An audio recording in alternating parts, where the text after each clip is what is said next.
Good in, bad out.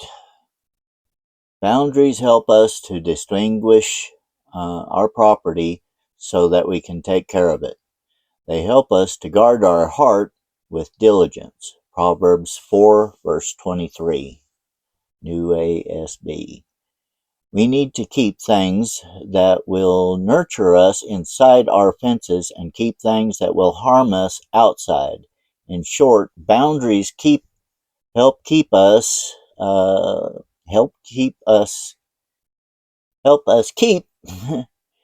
the good in and the bad out. They guard our treasures, Matthew 6 verse 19 through 20, so that people will not steal them. They keep the pearls inside and the pigs outside, Matthew 7 verse 6. Sometimes we have bad on the inside and good on the outside. In these instances, we need we need to be able to open up our boundaries to let the good in and the bad out. In other words, our fences need gates in them. For example, if I find that I have some pain or sin within, I need to open up and communicate it to God and others so that I can be healed. Confessing pain and sin helps to get it out so that it does not continue to poison me on the inside. 1 John 1 verse 9, and then James 5 verse 16, and Mark 7 verse 21 to 23. And when the good is on the outside, we need to open our gates and let it in. Jesus speaks of this phenomenon in receiving Him and His truth. Revelations 3 verse 20, John 1 verse 12. Other people have good things to give, and we need to open wide our hearts to them.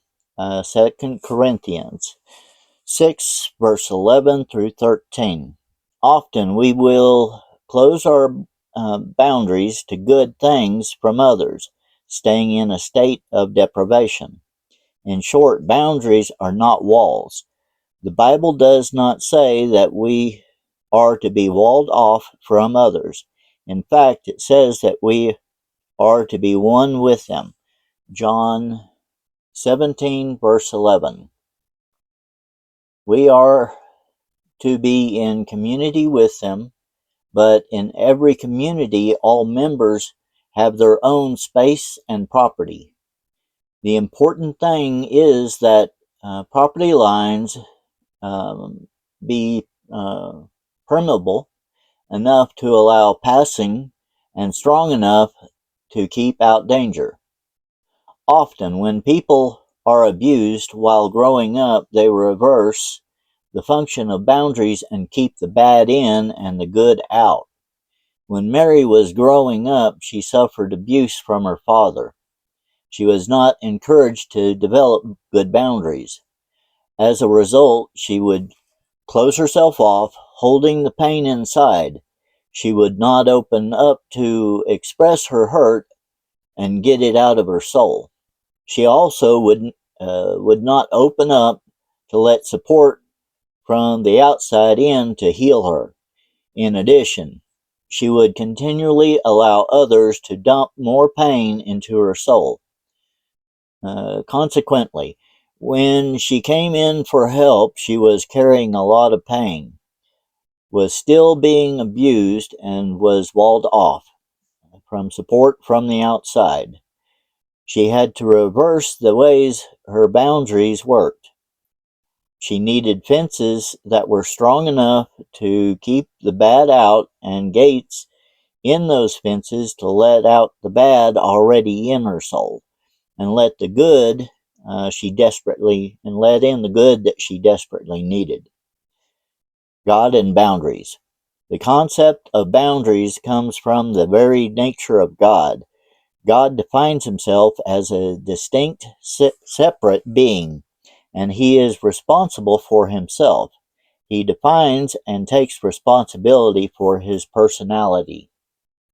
By telling us what he thinks, feels, plans, allows, will not allow, likes, and dislikes. He also defines himself as separate from his creation and from us. He differentiates himself from others. He tells us who he is and who he is not. For example, he says that he is love and that he is not darkness.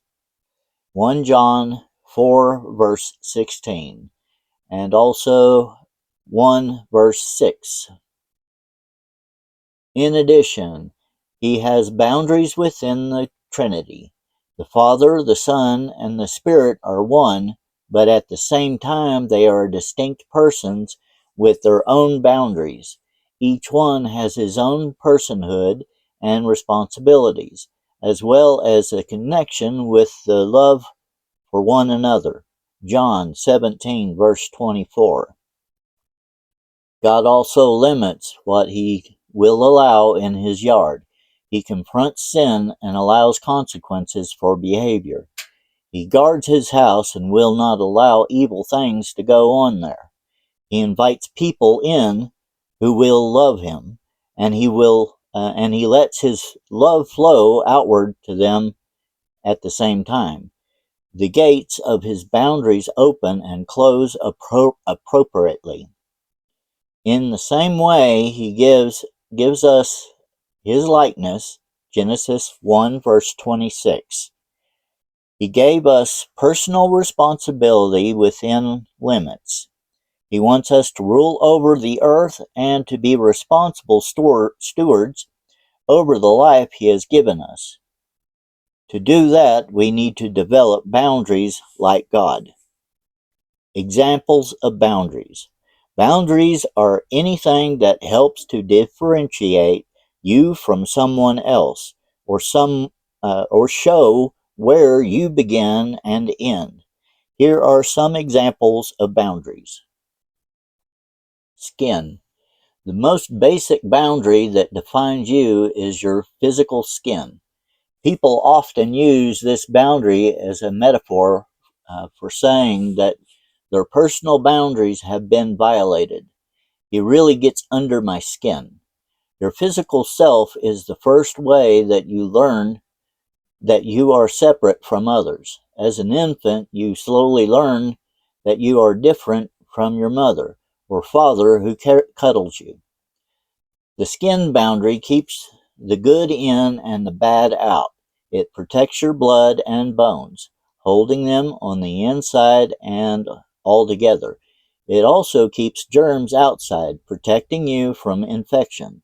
At the same time, skin has openings that let the good, like food, in and the bad, like waste products, out. Victims of physical and sexual abuse often have poor sense of boundaries. Early in life, they were taught that their property did not really belong at their skin. Others could invade their property and do whatever they wanted. As a result, they have difficulty at establishing boundaries later in life. Words. In the physical world, a fence or some other kind of structure usually delineates a boundary. In the spiritual world, fences are invisible. Nevertheless, you can create good protective fences with your words. The most basic boundary setting word is no. It lets others know that you exist apart from them and that you are in control of you. Being clear about your no and your yes is a theme that runs throughout the Bible. Matthew 5 verse 37, James 5 verse 12. No is a confrontational word. The Bible says that we are to confront people we love saying no, that behavior is not okay. I will not participate in that. The word no is also important in setting limits on abuse. Many passages of Scripture urge us to say no to others' sinful treatment of us. Matthew 18, verse 15 through 20. The Bible also warns us against giving to others reluctantly or under compulsion. 2 Corinthians 9, verse 7. People with poor boundaries struggle with saying no to the control, pressure, demands, and sometimes the real needs of others. They feel that if they say no to someone, they will endanger the relationship with that person. So they passively comply, but inwardly resent. Sometimes a person is pressuring you to do something. Other times the pressure comes from your own sense of what you should do. If you can not say no to this external or internal pressure, you have lost control of your property and are not enjoying the fruit of self-control. Your words also define your property for others. As you communicate your feelings, intentions, or dislikes, it is difficult for people to know where you stand. When you do not use words or to define your property, God does this when He says, "I like this and I hate that," or "I will do this and I will not do that." Your words let people know where you stand and thus give them a sense of the edges that help identify you. "I don't like it when you yell at me" gives people a clear message about how you conduct relationships and let them know the rules of your yard. Truth. Knowing the truth about God and His property puts limits on you and shows you His boundaries. Realizing the truth of His unchangeable reality helps you to define yourself in relation to Him. When He says that you will reap what you sow, Galatians 6 verses 7, for examples, you can either define yourself in relation to that reality or continue to get injured if you try to go against it. To be in touch with God's truth is to be in touch with reality. And to live in accord with that reality makes for a better life. Psalms 119, verse 2 and 45. Satan is the great distorter of reality.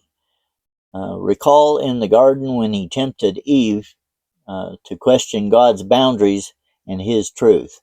The consequences were disastrous. There is always safety in the truth, whether it be knowing God's truth or knowing the truth about yourself.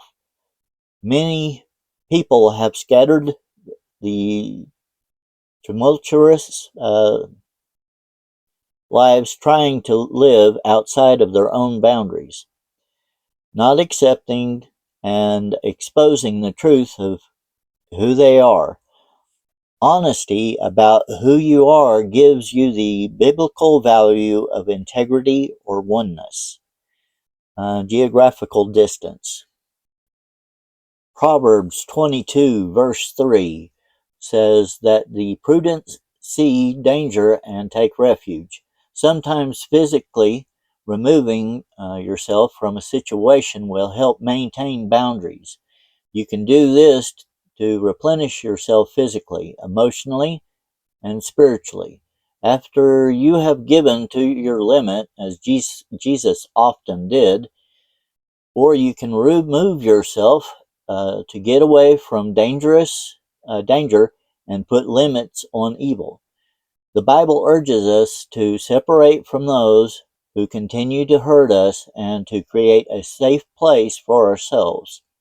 Removing yourself from the situation will also cause the one who is left behind to experience a loss of fellowship. That may lead to change behavior. Matthew 18, verse 17 through 18, 1 Corinthians 5, verses 11 through 13. I'm going to make a highlight here.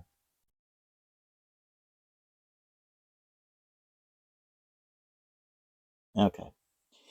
When a relationship is abusive, many times the only way to finally show the other person that your boundaries are real is to create space until they are ready to deal with the problem.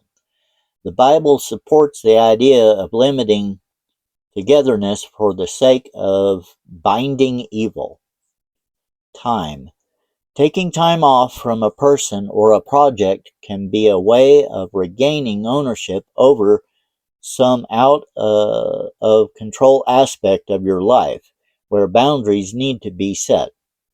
Adult children who have never spiritually and emotionally separated from their parents often need time away.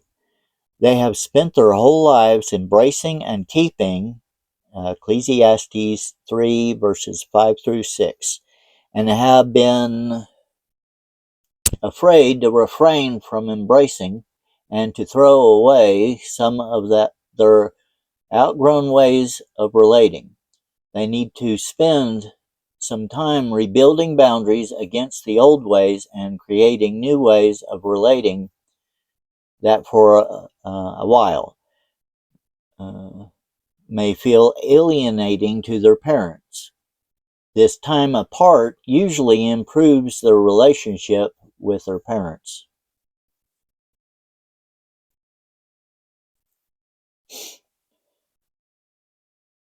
Emotional distance. Emotional distance is a temporary boundary to give your heart the space it needs to be safe. It is never a permanent way of living. People who have been in abusive relationships need to find a safe place to begin to thaw out emotionally. Sometimes in abusive marriages, the abused spouse needs to keep emotional distance until the abusive partner begins to face his or her problems and becomes trustworthy. You should not continue to set yourself up for hurt and disappointment. If you have been in an abusive relationship, you should wait until it is safe and until real patterns of change have been demonstrated before you go back. Many people are too quick to trust someone in the name of forgiveness and not make sure that the other is producing fruit in keeping with repentance. Luke 3 verse 8. To continue to open yourself up emotionally to an abusive or addicted person without seeking true change is foolish. Forgive, but guard your heart until you see sustained change. Other people. You need to depend on others to help you set and keep boundaries.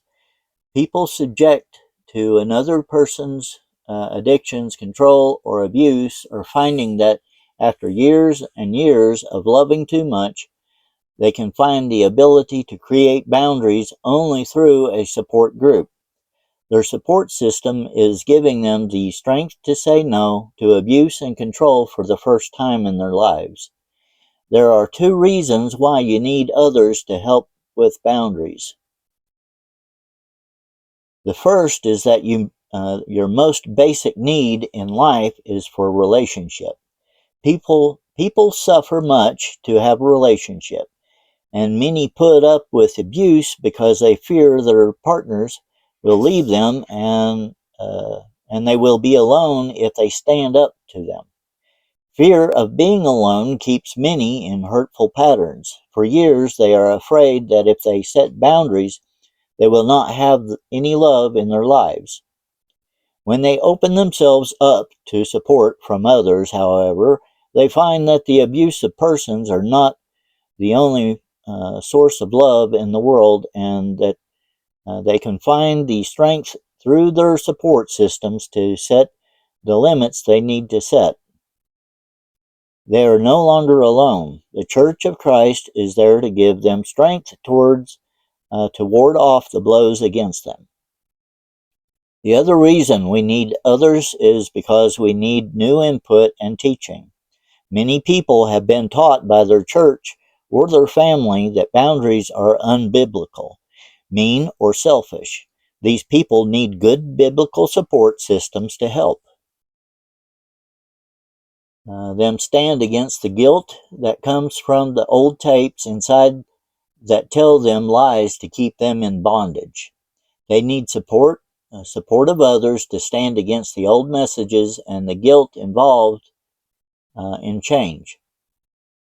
In part 2, we will be discussing the greater details how to build boundaries in all the primary relationships in your life. One point for now is that boundaries are not built in a vacuum. Creating boundaries always involves a support network. Consequences. Trespassing on other people's properties carries consequences. No trespassing sign usually carries a threat of prosecution if someone steps over the boundaries. The Bible teaches this principle over and over, saying that if we walk one way, this will happen. If we walk another way, something else will happen. Just as the Bible sets consequences for certain behavior, we need to back up our boundaries with consequences. How many marriages could have been saved if one spouse had followed through with the threat of, if you don't stop drinking or coming home at midnight or hitting me or yelling at the kids, I will leave until you get some treatment? Or how many young adults' lives would have been turned around if their parents had followed through with their threat of no more money if you quit another job without having further employment? Or no bed if you continue to smoke marijuana in my house. Paul is not kidding in 2 Thessalonians 3 verse 10 when he says that if anyone will not work, don't let him or her eat. God does not enable irresponsible behavior. Hunger is a consequence of laziness. Proverbs 16 verse 26. Consequences give some good barbs to fences. They let people know the seriousness of the trespass and the seriousness of our respect for ourselves. This teaches them that our commitment to living according to helpful values is something we hold dear and will fight to protect and guard. What's within my boundaries? The story of the Good Samaritan is a model of correct behavior in many dimensions. It is a good illustration of boundaries when they should be both observed and violated. Imagine for a moment how the story might read if the Samaritan was a boundaryless person. You know the story. A man travels from Jerusalem to Jericho, was mugged. The robbers stripped him and beat him, leaving him half dead. The priest and Levite passed by the other side of the road, ignoring the hurt man, but a Samaritan took pity on him, bandaged his wounds, brought him to an inn, and took care of him. The next day the Samaritan gave the innkeeper some money and said, Look after him, and when I return I will reimburse you for any extra expense you may have. Luke 10 verse 35.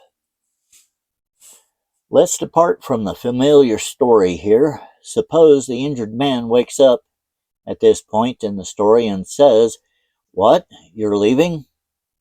Yes, I am. I have some business in Jericho I have to attend to. The Samaritan replies, Don't you think you're being selfish? I'm in pretty bad shape here. I'm going to need someone to talk to. How is Jesus going to use you as an example?